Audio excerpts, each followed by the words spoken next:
highest. You are welcome to today's edition of Short Word. I am Apostle Oluwatunde Akinola. I'm the senior pastor of the World Shakers International Christian Center at Ado-Ekiti, Nigeria. Today, by the special grace of God, I'll be talking to us on the topic that says the Holy Spirit is not a reward but a gift. The Holy Spirit is not a reward but a gift. This teaching today is born out of the desire or the passion to correct a particular misconception I have noticed in the body of Christ. Now, there's a misconception I have noticed among many Christians, and this is a misconception that I have noticed it as a result of practical experience and careful observation. It is the fact that many people believe that before the Holy Spirit can come upon you, or before God can baptize you with the Holy Spirit, you must have been upright to a certain level. We have even been told that the reason why some people are yet to receive the Holy Spirit with the evidence of speaking in tongues is because of their failure to overcome some sins in their lives. We believe that we must have overcome every sin, both open and secret, before God can fill us with the Holy Spirit. Well, this teaching is actually sincere, but no, it is wrong. So it is possible to be sincere and wrong. So I call people sincerely wrong. So anybody that is propounding that teaching, anybody that is actually teaching that kind of a theory, that before God can fill you with the Holy Spirit, He must have seen perfection in you. That is not really a teaching that is from the Holy Spirit. That teaching is not inspired by God. That teaching, what it has done is that it has produced a bunch of frustrated believers. People that are so focused on works that they have forgotten the importance of grace. The truth is that the Holy Spirit is a gift and not a reward. The Holy Spirit is not somebody that comes upon you because of your excellent behavior or because of your excellent performance or because of your moral uprightness. But the Holy Spirit is given to you by God to enable you walk uprightly.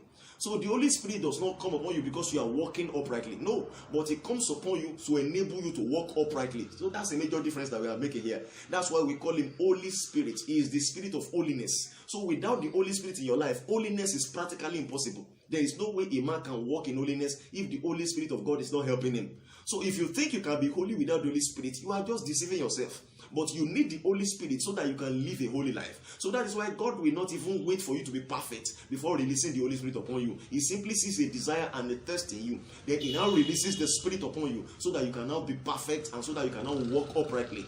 I pray God will help us to understand the difference in the name of Jesus. Now, what is a reward? A reward is something that you get for a particular behavior. A reward is something that you get for performing well.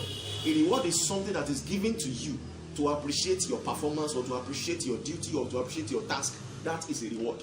But a gift is something that is given to you out of a goodwill. So a gift and a reward, they are not the same thing. So the Holy Spirit is not somebody or something that you receive because of a behavior that you have put up that God is impressed with. No, you cannot impress God. That's the truth. No matter what you do, you can't impress God.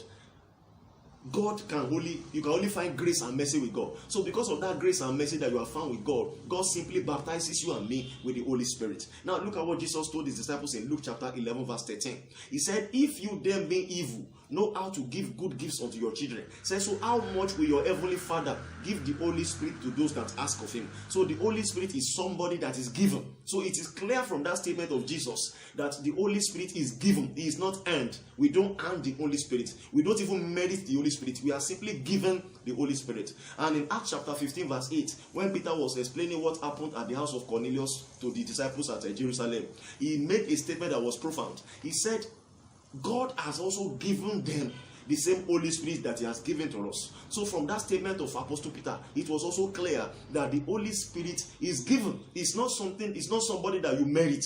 Is a gift that God gives to you because of your salvation experience. I pray God will help us to understand this better in the name of Jesus. So let me make this statement very clearly. Perfection is not a requirement for the baptism of the Holy Spirit, but the result of the baptism of the Holy Spirit. Because perfection is impossible without the Holy Spirit. Without the Holy Spirit in your life, you will try to please God by your flesh. And the Bible says that they that are in the flesh, they cannot please God. So it is only somebody that is in the Spirit that can please God. So if you are trying to please God, if you are trying to live a holy life without the help of the Holy Spirit, you will be frustrated. Because there is no way you can overcome sin by the arm of the flesh. It's by the Spirit of God. So that is why God will not wait for you to be holy. God will not wait for you to be perfect before giving you the Holy Spirit. Because He knows you can't be perfect.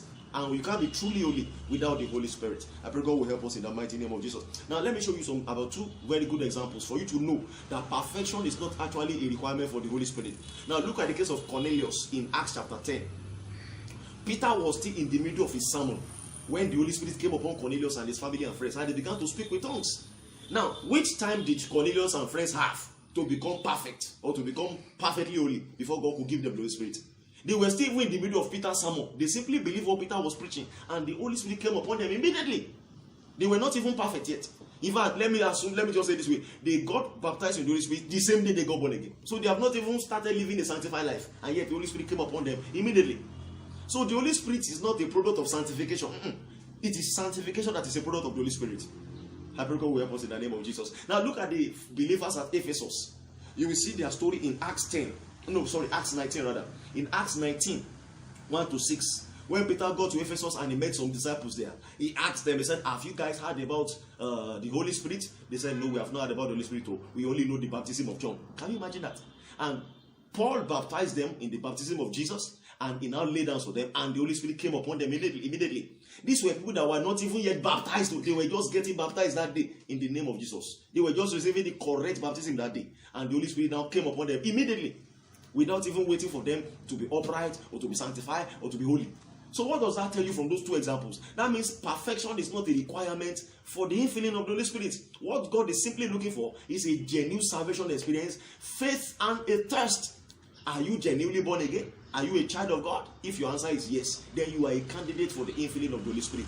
Do you have faith? Do you believe that God is able to do it? If your answer is yes, then you are qualified for the baptism of the Holy Spirit. Then do you have that desire? Do you have that thirst for the baptism? If your answer is yes, then you are qualified to receive the Holy Spirit. So let me make it clear to you once again that the Holy Spirit is not a reward for good behavior. It's not a reward for moral uprightness, but it is a gift to enable you to live a holy life. Then perfection or holiness is impossible without the input of the Holy Spirit. It is the Holy Spirit that can help you to live a holy life. You can't live a holy life by yourself. I pray God will help us in the mighty name of Jesus Christ. Well, that is how far I can explain things to you today. I pray that God Almighty Himself will open your understanding. I look at Romans. Let me close with Romans 5:5. The Bible says in Romans 5:5 that for the love of God has been shed abroad in our hearts by the Holy Spirit that was given to us. So you cannot say that the Holy Spirit was actually given to us. We didn't earn the Holy Spirit. We didn't merit the Holy Spirit. God just gave Him to us as a free gift. And pray God will help us in the mighty name of Jesus Christ. If you want to forget any other thing, don't forget this statement that I've made. Is that perfection is not a requirement for the infilling of the Holy Spirit, but the result of the infilling of the Holy Spirit. I pray God will open the eyes of understanding in Jesus' name. Well, that is how far I will go for today. I am Apostle Oluwatunde Akinola. Till I come your way again next time, I'll say God bless you. Keep winning.